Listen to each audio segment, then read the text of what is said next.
बहुत सारे हैप्पी बच्चे और उनमें से मैं एक हूँ। आ गए। सोचो भगवान ने कुछ सोच के किया होगा, और जहाँ तक मेरे को लगता है मेरे को हम्बल करने के लिए किया होगा। तो इस साल मेरे को था कि भाई अब तो कुछ हो जाए, भाई अब तो होगा। बस तुम ये याद रखना कि भाई तुम्हारे जो माँ बाप है ना, उन्होंने तुम्हारे ऊपर भरोसा किया। हेलो बच्चों, तो मेरी लास्ट वीडियो में आप मिले थे अर्श गांधी से, जिसकी ऑल इंडिया रैंक 11 आई है। लेकिन आज की वीडियो में मैं अर्श से भी ज्यादा दो इंपॉर्टेंट बच्चों को लेके आया हूं, ईशान और प्रयागना, जिसमें ईशान ऑल इंडिया रैंक 146 के साथ और प्रयाग ऑल इंडिया रैंक 183 के साथ। अब मैंने इनकी रैंक अर्श से पीछे होने के बाद भी इनको ज्यादा इंपॉर्टेंट क्यों बोला? इसलिए क्योंकि ये दोनों ड्रॉपर्स हैं। और आज की वीडियो उन लोगों के लिए बहुत जरूरी है जिनको ये लगता है कि अगर एक साल नीट में हमारे साथ कुछ खराब हो गया तो हमारी लाइफ खराब हो गई, हम अब एक साल कुछ नहीं करेंगे, हम एक साल खराब नहीं करेंगे। ऐसा बिल्कुल भी नहीं है। इन दोनों की स्टोरी से आज तुम लोग इतने मोटिवेट होने वाले हो, तुम इतना कुछ समझने वाले हो कि एक साल ड्रॉप करना कोई टाइम वेस्ट नहीं है, वो एक इन्वेस्टमेंट है। और इन दोनों ने उस इन्वेस्टमेंट का पूरा फायदा उठाया है।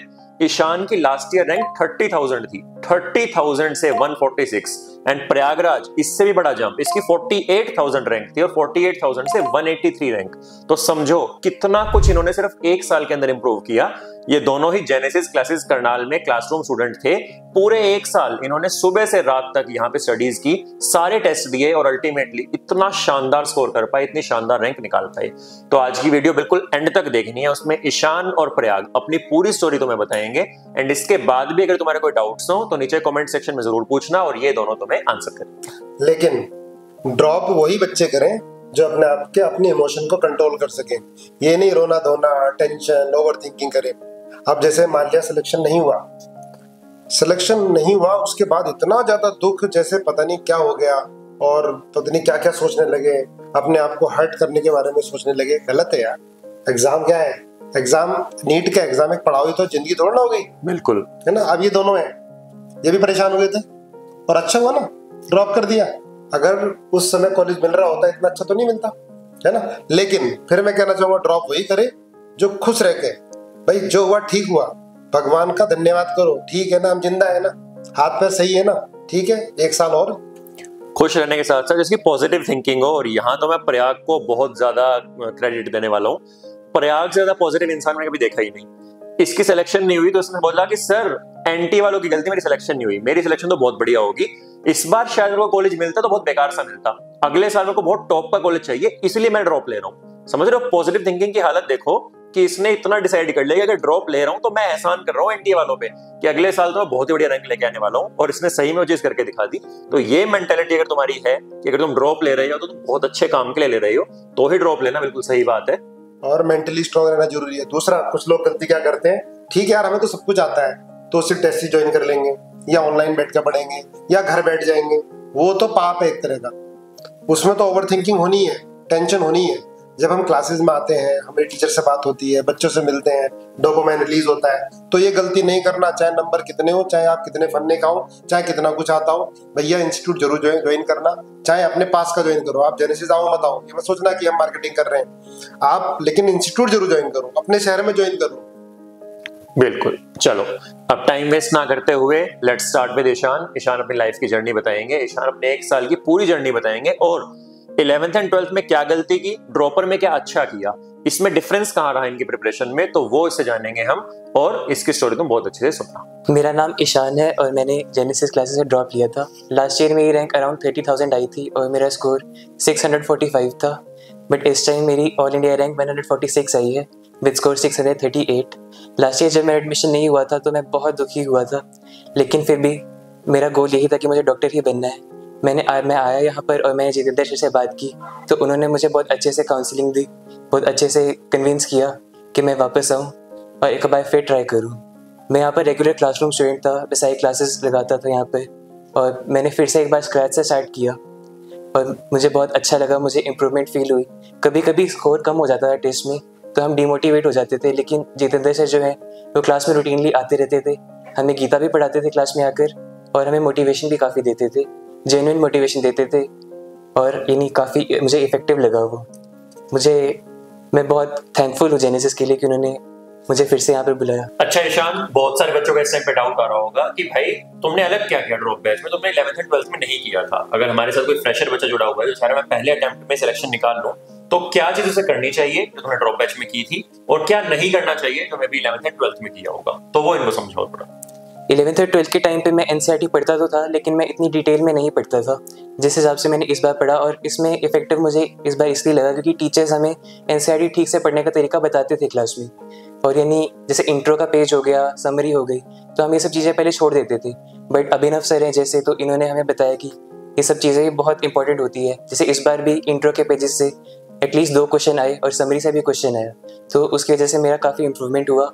और फिजिक्स और केमिस्ट्री की एनसीईआरटी में मैं इतना ध्यान पहले नहीं देता था, बट इस टाइम मैंने फिजिक्स और केमिस्ट्री की एनसीईआरटी पूरी अच्छे से पढ़ी। जैसे मैं बायो की पढ़ता था सेम मैंने वैसे ही पढ़ी फिजिक्स और केमिस्ट्री की एनसीईआरटी भी, तो काफ़ी इंप्रूवमेंट मुझे फील हुआ वो सब करके। और मैंने इस बार टेस्ट भी ज़्यादा दिए और काफ़ी फ्रीक्वेंटली दिया मैंने। लास्ट के दिनों में 2 टेस्ट में देने लगा, बट लास्ट अगर मैं पहले का कंपेयर करूँ तो मैं इतना इफेक्टिवली नहीं देता था, इतना फ्रीक्वेंटली टेस्ट नहीं देता था। पर डे 2 टेस्ट दिए लास्ट में तो, है ना। लेकिन जेनेसिस में क्या होता है कि हम लोग जब ड्रॉपर बैच स्टार्ट करते हैं तो एक तो टेस्ट चलते हैं जो रेगुलर जो पढ़ाया जा रहा है, एक टेस्ट से स्टार्ट करते हैं ऑल इंडिया जिसके अंदर जो सिलेबस पढ़ाया नहीं होता वो भी आता है। तो लेकिन ये सारे ग्रुप बना के करते हैं, सारा ग्रुप ही सिलेक्ट हुए लगभग। यस, पूरे ग्रुप के ग्रुप सिलेक्ट हो गए। 70% बच्चा एक बैच से सिलेक्ट हो रहा है, तो कितनी बड़ी बात है। मुझे लग रहा है कि जेनेसिस से हर तीसरा चौथा बच्चा 500 पार हुआ है। अब बहुत सारे लोग रैंक दिखा रहे हैं, ये रैंक आ गई, पर 30-30 हजार 40-40 हजार बच्चा वो लोग पढ़ा रहे हैं। देखो मैं देख रहा हूँ कि काफी सारे बच्चे, जैसे हमारे भी कुछ स्टूडेंट ऑल इंडिया 11 रैंक आई तो बहुत सारे इंस्टीट्यूट उसको छाप रहे हैं, पर बहुत सारे बच्चे सिर्फ जो भ्रामक ऐड हैं यूट्यूब पे चल रहे हैं, उनकी वीडियो बनवा ली है, तो उन्हें देख के बहुत सारे बच्चे परेशान हो रहे हैं। बहुत सारे बच्चों को लग रहा है कि भैया मैं बड़ी इंस्टीट्यूट में जाना चाहिए जहां पर 1, 2, 3, 4 इस तरह रैंक आ रही है, लेकिन वो परसेंटेज ऑफ सिलेक्शन नहीं देखते हैं। कई सारे इंस्टीट्यूट है, कहीं 30,000 बच्चा, कहीं 1 लाख बच्चा, कहीं 80,000 बच्चा है, लेकिन परसेंटेज ऑफ सिलेक्शन कुछ भी नहीं है। मैं देखता हूँ हमारे शहरों से, हमारा करनाल शहर है, छोटा सा सुंदर सा शहर, हमारा एक शामली शहर है, कुरुक्षेत्र है, तो कुछ बच्चे गए, मान लिया 100 बच्चे गए, सिलेक्शन 2 के भी नहीं हुए, परसेंटेज ऑफ सिलेक्शन ही नहीं है। हमारे पास जो टोटल रजिस्ट्रेशन हुए वो लगभग 750-800, लेकिन उसके अंदर 150 से 200 बच्चा टेस्ट रीच का था, और लास्ट तक जो बच्चे हमारे साथ तक रहे वो रहे थे 450-500, और उन 450-500 में लगभग 100 बच्चा या 105 बच्चा 500 से ऊपर। तो ये परसेंटेज ऑफ सिलेक्शन कहाँ पर है? और ये परसेंटेज ऑफ सिलेक्शन क्यों आ रहा है? हैप्पीनेस की वजह से। टीचर साथ में लगे हुए हैं, फ्रेंडली टीचर रहते हैं, ये बच्चे हमसे कुछ भी डिस्कशन कर लेते हैं, और ऐसा ही हैप्पी बच्चा ये है। ऐसे कई सारे बच्चे हैं, धीरे धीरे हम एक बच्चे को आपसे मिलवाते जाएंगे कि उन्होंने बिना टेंशन के कॉन्फिडेंस के साथ तैयारी की और जो चाहा उससे अच्छी रिजल्ट आया, उससे अच्छी रैंक। तो जैसे कि सर ने बताया कि ऐसे बहुत सारे हैप्पी बच्चे और उनमें से मैं एक हूँ, तुम मेरे को अपना एक होम ही समझ सकते हो। चलो मैं बता देता हूँ। मैं 11th और 12th में इतना चिल था, मेरे को ये था कि भाई मेरा हो तो जाएगा, आसानी से होगा। मतलब फिर मैं किसी को मानता भी नहीं था। जो हमारा यहाँ का टॉपर था मैं उसको भी नीचे दिखाता था, मैं कौन है तू, तेरे जितना मैंने पढ़ लिया ना, मैं तो 720 पे जाऊंगा, तू कौन है। तो मैंने ऐसा बहुत किया। मेरे फिर ड्रॉप को भी नीचे दिखाया। फिर क्या हुआ, नीट में मेरे साथ गड़बड़ हो गई और मेरा ड्रॉप हो गया। मैं पिछले जब से पेपर दिया मैं 10 दिन तक मेरे सिर में दर्द रहा, चश्मा लग गया मेरे। मैं फिर सोचता था, मैं कहा यार किसी चीज के लिए मैंने 4-5 साल मेहनत करी फिर भी ना मिले। एक तो फिर ये होता है ना कि कर्म भी के हो, कुछ ना मिले, तो मैं उसमें डिमोटिवेट भी हुआ। तो मेरे जो मम्मी पापा थे उन्होंने मेरे को बड़ा सपोर्ट किया, जेनेसिस वालों ने भी किया। फिर मैं सोचता था, मैं कहा चलो कहीं और ट्राई करते हैं एक तरीके की। तो मेरा एक नाइजर वाला पेपर था, उसमें मेरी ऑल इंडिया रैंक 33 आ गई। तो मेरा मन बन गया यार एनटीए वाले तो इज्जत नहीं कर रहे, ये कर रहे हैं, इनके पास चला जाता हूँ। लेकिन उससे पहले हमने फिर जितेंद्र सर से एक आखिरी टाइम फाइनल करने के लिए पूछा, इन्होंने मना कर दिया, कहता तू रुक जा, तेरे अंदर टैलेंट है, नाइजर वालों को कोई गिनता नहीं है। हालांकि गिनता है लेकिन चलो इतनी वैल्यू नहीं है डॉक्टर जितनी। फिर मैं चलो नीट में तो आ गया। फिर मैं ये सोच रहा हूँ यार मैंने कभी कोई गलत डिसीजन तो ना ले लिया। ये पहले 1-2 महीने चला, फिर एंड में मेरे दोस्त भी आ गए। अब जैसे ईशान बना मेरा दोस्त, और भी बहुत सारे दोस्त बने मेरे। तो मेरे को एक अलग सी फीलिंग आई कि भाई हाँ, ये ईयर ऐसे जैसे चल रहा है ना, वेस्ट तो नहीं जाएगा। इतना मेरा पक्का हो गया था कि भाई वेस्ट तो हो ही नहीं सकता ये। फिर मैं टेंशन फ्री रहा। और तुम सोचोगे मैं मेहनत नहीं कर रहा हूँ जैसे मैं बोल रहा हूँ, तो मैं बता देता हूँ 12th में मैंने आखिरी के 2 महीनों में रोज में 2-3 पेपर देता था, डिस्कस भी करता था, फिर भी नहीं हुआ। दिक्कत ये थी कि यार मैं सोचो भगवान ने कुछ सोच के किया होगा, और जहां तक मेरे को लगता है मेरे को हम्बल करने के लिए किया होगा। फिर मैं ड्रॉपर में शांत भी रहा, चाहे दोस्त कुछ कहते रहे मेरे को फर्क नहीं पड़ता। इतना उल्टा काम मेरे को फर्क नहीं पड़ा। मैं एक कान से निकालता दूसरे पैसे कहते रहते, रोज का काम है इनमें। फिर मैं फाइनल तक पहुंचते पहुंचते, और इसमें मैं कभी कभी मेरे भी मूड स्विंग्स हो जाते थे कि भाई यार कहीं गलत तो नहीं जा रहा मैं। तो माँ बाप ने फिर सपोर्ट किया। मम्मी जी थी मेरी, तो मेरा ये था कि भाई जो मम्मी कहेगी ना वो तो करना ही करना है। तो मम्मी भी ये चाहती थी, तो मम्मी ने मेरे दिन में ये कहते बेटा आज 3 टेस्ट दे दे, आज 4 टेस्ट दे दे। मैं कहा जी लो, हो गए। ये भी किया मैंने। तो एंड में आके मैं पागलों की तरह लग गया, 2-2 टेस्ट दिए, दिन के 3-3 दिए। फिर मैं जब नीट से 5 दिन पहले ना, मैं घर पे बैठ गया ये सोच के कि भाई ऐसा कुछ करो कि भाई दिमाग ठंडा रहे। तो मैंने थोड़ी मूवीज देखी, थोड़ा बहुत रिवाइज किया, ठंडा पानी पीने लग गया मैं। तो मतलब कुछ ना कुछ तो होगा सही। मैं नीट के पेपर के टाइम पूरा ऐसा काम हो गया था, लेकिन मेरे को एक तरफ माइंड में था कि भाई हाँ आज टफ पेपर आएगा। और मेरी एक स्पेशल एबिलिटी में फ्लेक्स तो नहीं करना चाहूंगा, लेकिन ये कहूंगा कि मैं जब भी टफ पेपर आता है ना, मेरे अच्छे नंबर आते हैं, तो मेरा और कॉन्फिडेंस बूस्ट हो गया। फिर जब मेरा नीट का पेपर हुआ ना, तो बच्चे जब रो के निकल रहे थे ना, मेरे को पता था मेरा सही हुआ है। ऐसे फीलिंग आ जाती है जैसे पिछले साल में मेरे को ये लग गया था मेरा तो ड्रॉप होगा, 630 आया हूँ। उस टाइम कट ऑफ का किसी को पता भी नहीं था। तो इस साल मेरे को था कि भाई अब तो कुछ हो जाए भाई, अब तो होगा। स्टोरी सुन के इसने अपने आप खुद रिग्रेट भी किया और बताया भी, और हमें भी लगता था बहुत एरोगेंट, कुछ भी बोल देता था क्लास में और बच्चों से भी चिढ़ जाता था। लेकिन बाद में जो इसने बोला था कितनी बड़ी बात है कि शायद भगवान ने मेरा ड्रॉप इसलिए कराया कि मुझे सबक सिखाना चाहते थे, एरोगेंसी को कम करना चाहते थे। और ये बच्चों जो भी सुन रहे हैं, ये सच्चाई है। जो जितनी बेइज्जती करता है किसी की, वो बेइज्जती वापस आती है। रेस्पेक्ट करता है तो रेस्पेक्ट वापस आती है। लेकिन इसने जैसे भाई ये हमारे पास 9 से 10, 11, 12 और बहुत ही अच्छा था पढ़ने में, लेकिन इससे एवरेज बच्चे, इससे वीक बच्चे भी सिलेक्ट हो गए थे, पर ये नहीं हुआ।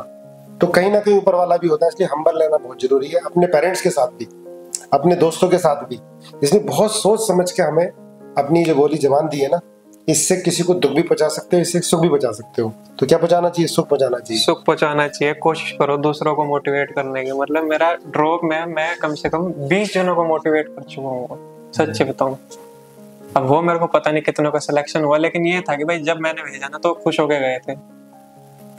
अब मैं फिर दूसरों को डाउट भी बताता था, तो उनकी बेस्ट विशेस लग गई होंगी। मतलब क्लास 12 में क्लास 12 कर देता था, कोई डाउट पूछने आता मैं ये नहीं आता, काम कर अपना। कौन है तू, तेरा क्या होगा? हमारा जो ग्रुप था ना क्लास 12 में 5 बच्चों का था, नाम तो चलो मैं बताऊंगा नहीं। हम 5 ऐसे टॉक्सिक जने, कोई सही किसी को देखे अरे ये तो ड्रॉपर है, इससे तो दूर रहो।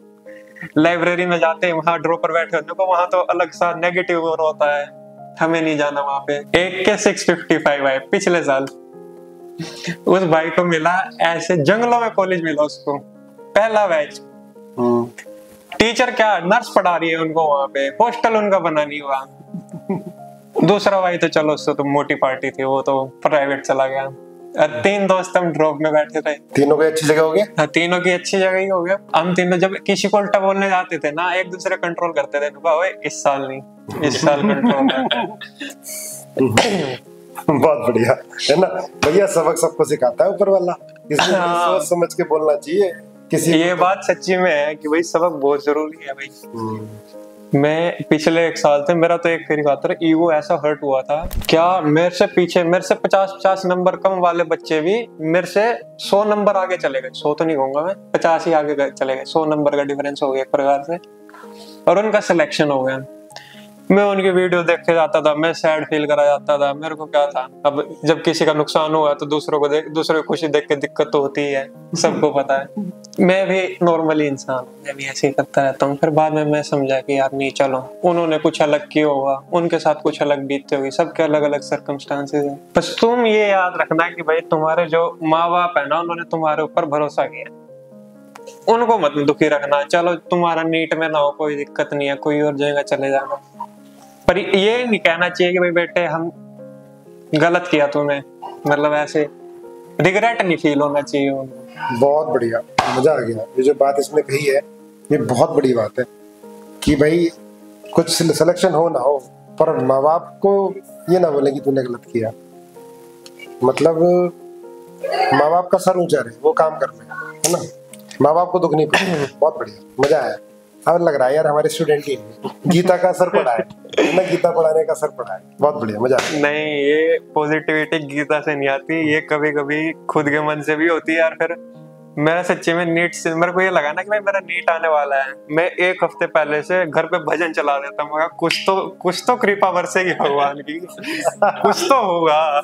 होता अपने मन से ही है। कितने लोग गीता पढ़ते हैं पर मानते नहीं है, उसको फॉलो नहीं करते हैं, होता तो मन से ही है। रोज सवेरे उठता भजन चला देता, नया नहीं भजन सुन रहा हूँ वैसे ऐसे बैठ के। आपने तो कितनी स्टोरी हुई कि लोग आस्तिक हुए, मतलब भगवान का सहारा लिया, और मैंने हजारों गीता डिस्ट्रीब्यूट की होंगी, लेकिन मुझे लगता है सिर्फ 10% लोगों ने उसको फॉलो किया होगा। तो प्रयागराज की बात सुन के आई होप बहुत सारे बच्चे मोटिवेट हुए होंगे। थोड़ा अनऑर्थोडॉक्स तरीका है इसका समझाने का, बट आप इसकी चीज का ना भाव समझना, इसने कितने प्योर मन से जो इसके मन में आया वो बात बिल्कुल सच्चाई से बोली है, कोई बनावट नहीं है, कोई इसने भी चीज ऐसी नहीं है जो इसको हमने सिखाई और इसने वो बोली हो। इसने बिल्कुल अपनी सच्चाई बोली, और देखो कितना ज्यादा डिफरेंस पड़ा एक साल में। अब बहुत सारे बच्चे ये सोचते हैं अगर हमने एक साल ड्रॉप किया तो हम शायद अपने दोस्तों से या अपने पीयर से पीछे रह जाएंगे, मे बी वो लोग आगे निकल चुके होंगे और हम अपनी लाइफ में थोड़ा पीछे रह जाएंगे।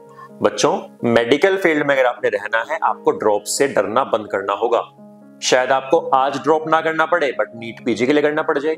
नीट पीजी का कंपटीशन नीट यूजी से भी ज्यादा होता है। हो सकता है अपनी पसंद की आपकी जो फील्ड है उसके लिए आपको 1-2 साल प्रिपेयर करने के लिए ड्रॉप करना पड़े, तो ड्रॉप करना मेडिकल फील्ड में कोई बुरी बात नहीं है। आपका 40-50 साल का करियर है, उस 40-50 साल के करियर में आप कौन सी फील्ड और कौन सा कॉलेज चूज करते हो वो बहुत ज्यादा मैटर करता है। तो आप बाकी सारी फील्ड से बिल्कुल अलग हैं, आप उनसे बिल्कुल कंपेयर मत करो खुद को कि मेरे इंजीनियरिंग वाले फ्रेंड्स तो अपने सेकंड ईयर में पहुंच जाएंगे जब मैं एडमिशन लूंगा। ऐसा बिल्कुल भी नहीं है, तुम्हारी जर्नी बिल्कुल अलग है। तुम्हें ड्रॉप के बारे में बिल्कुल भी नेगेटिव नहीं सोचना है। अगर मैं प्रयाग के एग्जांपल से ही बताऊं, मान लो प्रयाग के लास्ट ईयर 20-25 नंबर ज्यादा आ जाते और इसको 20-22 हजार रैंक पे कोई ना कोई पेरिफेरल कॉलेज मिल जाता। अब उस पेरिफेरल कॉलेज में शायद टीचर्स उतने अच्छे ना होते, शायद पेशेंट्स उतने ना होते, शायद इसके क्लिनिकल नॉलेज उतनी ना बन पाती, और मे बी इसको पीजी के लिए 1 या 2 साल ड्रॉप करना पड़ता। लेकिन इस साल ये वीएमएम से दिल्ली चूज कर रहा है, और वीएमएम से दिल्ली का पीजी कोटा इतना अच्छा है कि अपने नीट पीजी में अगर अंडर 5000 रैंक पे ले आया तो भी इसको बहुत अच्छी क्लिनिकल फील्ड मिल जाएगी। तो अब इसका नीट पीजी के लिए ड्रॉप करना बच जाएगा। साथ में 5 साल ये किसी गांव में रहता, अब ये दिल्ली रहेगा, घर के बिल्कुल पास रहेगा, कोई लैंग्वेज इशू नहीं है, कोई खाने का बैरियर नहीं है, कोई भी और इशू नहीं है। तो आप समझो 1 साल ड्रॉप करना एक इन्वेस्टमेंट है, वो टाइम खराब करना नहीं है। अभी भी अगर आपका कोई डाउट है तो नीचे कमेंट सेक्शन में जरूर पूछना और हम लोग आपको जरूर रिप्लाई करेंगे। ऐसे ही और वीडियोस के लिए मेक श्योर आपने चैनल को सब्सक्राइब किया हुआ है। Thank you.